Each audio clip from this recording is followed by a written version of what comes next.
ഇതാണ് നമ്മളിന്ന് ഫസ്റ്റ് ഉണ്ടാക്കാൻ പോകുന്ന പ്രോൺസ് ബിരിയാണി. ഈ യൂട്യൂബ് ചാനലിലെ ഫസ്റ്റത്തെ വീഡിയോ ആണ് ഇത്. കൂടുതൽ നമ്മൾ ഒരു പ്രോൺസിൻ്റെ ഒരു ഒത്തൻറ്റിക് ടേസ്റ്റ് കിട്ടുന്ന രീതിയിലാണ് നമ്മളിന്നത് പ്രിപ്പയർ ചെയ്യാൻ പോകുന്നത്. കൂടുതൽ മസാലയുടെ ഒരു ടേസ്റ്റ് കുറച്ചിട്ട് നമ്മൾ കൂടുതലും ആ ഒരു പ്രോൺസിൻ്റെ ഒരു ടേസ്റ്റാണ് നമ്മൾ ഉദ്ദേശിക്കുന്നത്. അപ്പോൾ നമുക്ക് വീഡിയോയിലോട്ട് കിടക്കാം.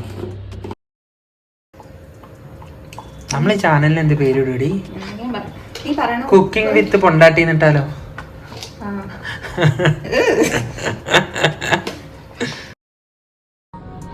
ഇത് നമ്മളൊരു 400-500 ഗ്രാം വരുന്ന പ്രോൺസ് ആണ് ഇപ്പോൾ എടുത്തിട്ടുള്ളത്. നന്നായിട്ട് കഴുകി വൃത്തിയാക്കി വെക്കണം. പിന്നെ നമ്മൾ നല്ല രീതിയിൽ ടൊമാറ്റോ, കുറച്ച് നീളത്തിൽ ഒരു 2 ടൊമാറ്റോ ആണ് അരിഞ്ഞു വെച്ചേക്കുന്നത്. പിന്നെ നമുക്കിവിടെ നല്ല സവാള നല്ലപോലെ ഫ്രൈ ചെയ്ത് വെച്ചിട്ടുണ്ട്. ഏകദേശം 2 സവാളയാണ് എടുത്തിട്ടുള്ളത്. പിന്നെ നമുക്കൊരു ഗാർലിക് ജിഞ്ചർ പേസ്റ്റ് ഉണ്ട് വിത്ത് ഗ്രീൻ ചില്ലിയാണ് നമ്മൾ നന്നായിട്ട് പേസ്റ്റ് രൂപത്തിൽ അടിച്ചു വെച്ചിട്ടുണ്ട്.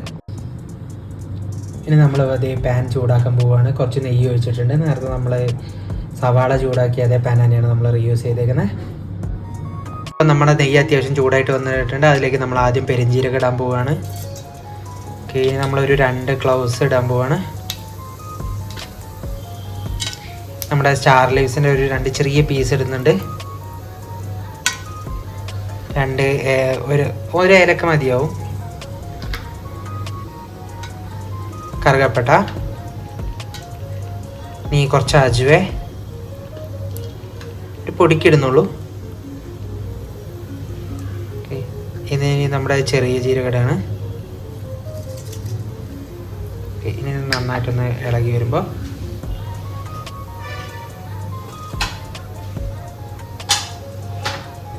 ഇനി ഇതിലേക്ക് നമ്മൾ അരിഞ്ഞു വെച്ച ടൊമാറ്റോ ഇടാൻ പോവാണ്.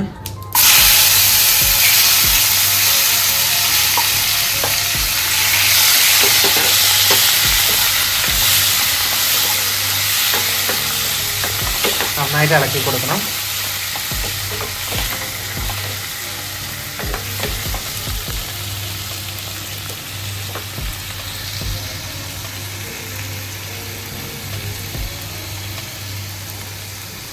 ഓക്കെ, അപ്പോൾ നമ്മൾ കുറച്ച് സാഫ്രോൺ എടുത്തിട്ടുണ്ട്. സാഫ്രോണിക്ക് നമ്മൾ നല്ല അമൂലിൻ്റെ പാല് ചേർക്കുന്നുണ്ട്.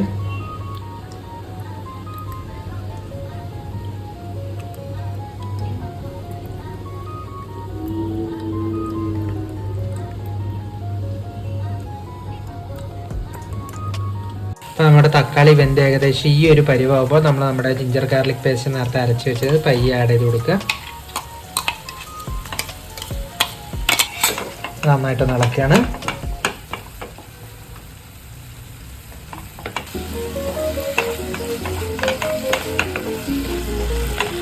ഇതിലേക്ക് ഇനി നമ്മൾ നമ്മുടെ നേരത്തെ ഫ്രൈ ചെയ്ത് വെച്ച സവാള ഇടാൻ പോവാണ്.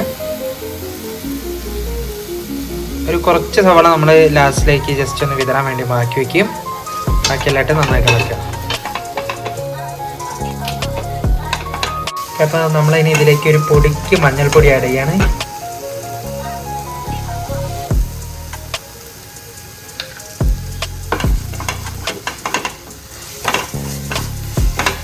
ജസ്റ്റ് ഒന്ന് മഞ്ഞൾപ്പൊടി ചൂടാക്കാൻ വേണ്ടിയിട്ടാണ് നമ്മൾ സൈഡിലേക്ക് ആഡ് ചെയ്യുന്നത്. ഇതിലേക്ക് നമ്മൾ നേരത്തെ മിക്സ് ചെയ്ത് വെച്ച സാഫ്രോണും പാലുള്ള മിക്സർ ഒഴിക്കുകയാണ്.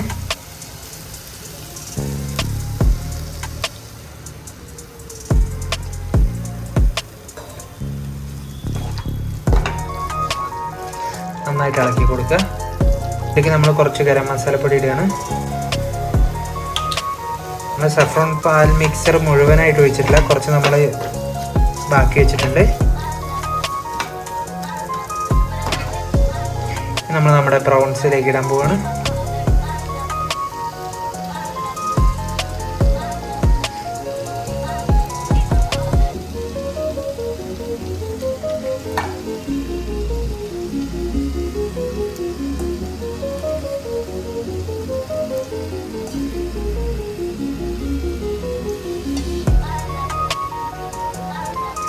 നന്നായിട്ടൊന്ന് ഇളക്കി കൊടുക്കുക.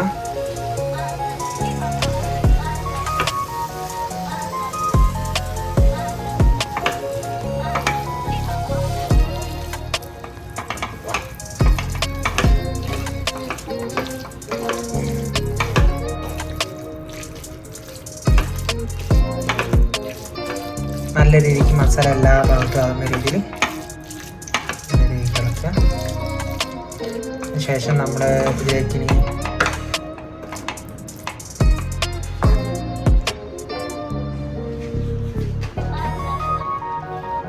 ഇനി നമ്മളതിലേക്ക് കുറച്ച് സാൾട്ട് ആഡ് ചെയ്യാൻ പോകണം ആവശ്യത്തിന്.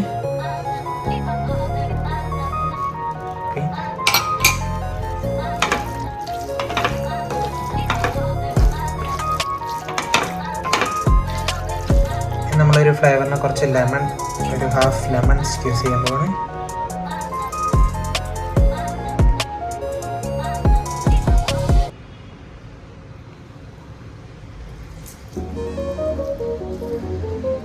ഒരു ഹാഫ് സൈസ് എടുത്തിട്ടുള്ളൂ.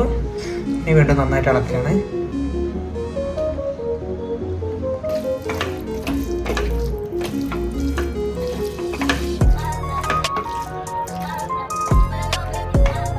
നമുക്കൊരു ഇച്ചിരി നേരം വേവിക്കാം, അധികം വേവരുത്. കാരണം റൈസിൻ്റെ കൂടെ വീണ്ടും നമുക്ക് പ്രോൺസ് വേവിക്കാനുള്ളതാണ്, അതുകൊണ്ട് കുറച്ച് വേവിക്കാം.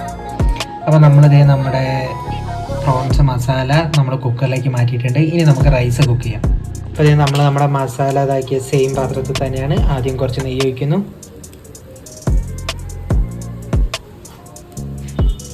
ഇനി കുറച്ച് വെളിച്ചെണ്ണ ആഡ് ചെയ്യുന്നു.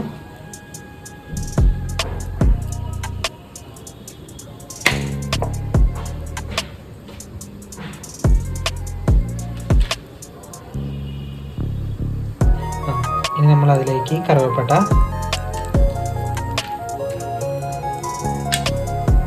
രണ്ട് ഏലക്ക, നമ്മുടെ സ്റ്റാർ എസൻസ്, ക്ലൗസ്, ഇനി പെരുംജീരകവും ചെറിയ ജീരകവും ആഡ് ചെയ്ത് എന്നിട്ട് നന്നായിട്ട് നടക്കുന്നു.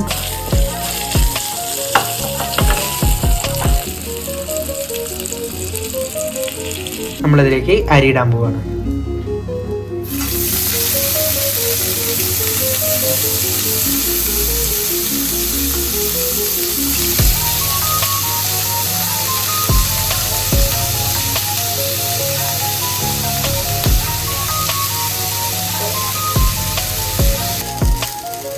അപ്പോൾ നമ്മൾ 1.5 കപ്പ് അരിയാണ് ഇട്ടേക്കുന്നത്. അതിലേക്ക് അപ്പോൾ നമ്മൾ ഒരു 2 കപ്പ് വെള്ളം ആഡ് ചെയ്യണം.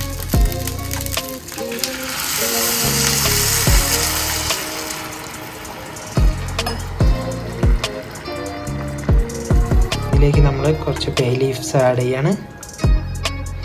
നമ്മളൊരു പൊടിക്ക് ആവശ്യത്തിന് ഉപ്പും നമുക്കൊന്ന് ഇളക്കി കൊടുക്കാം.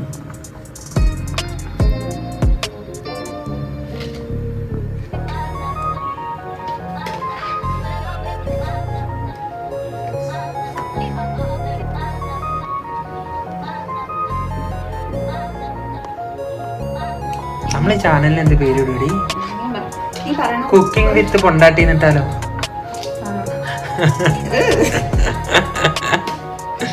നമ്മൾ ഉപ്പിടുമ്പം ശ്രദ്ധിക്കേണ്ട കാര്യം, നമ്മൾ ചേർത്തിരിക്കുന്ന വെള്ളത്തിൽ ഒരു പൊടിക്ക് മുകളിൽ നിൽക്കുന്ന ആ ഒരളവിലാണ് നമ്മൾ ഇതിൽ ഉപ്പിടേണ്ടത്.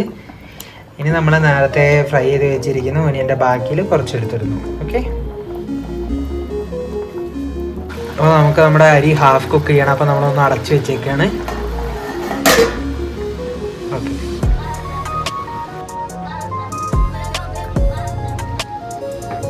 നമ്മൾ ഇടയ്ക്കിടയ്ക്ക് നമ്മൾ നേരത്തേതാക്കിയ നമ്മുടെ സാഫ്രോൺ മിക്സ് ആഡ് ചെയ്ത് കൊടുക്കുന്നുണ്ട്. ഇനി വീണ്ടും റൈസ് ഇടുന്നു.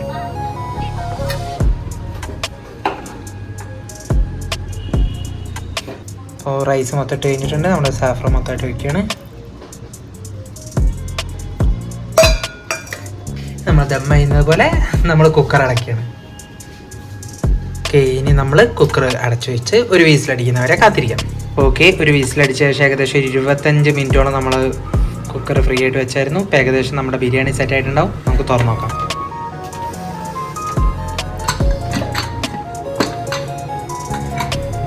ഓക്കെ, നമ്മുടെ ബിരിയാണി. ഓക്കെ, അപ്പോൾ നമുക്ക് സെർവ് ചെയ്യാം. അപ്പോൾ നമ്മൾ നല്ല സ്റ്റൈലായിട്ട് സെർവ് ചെയ്തിട്ടുണ്ട്.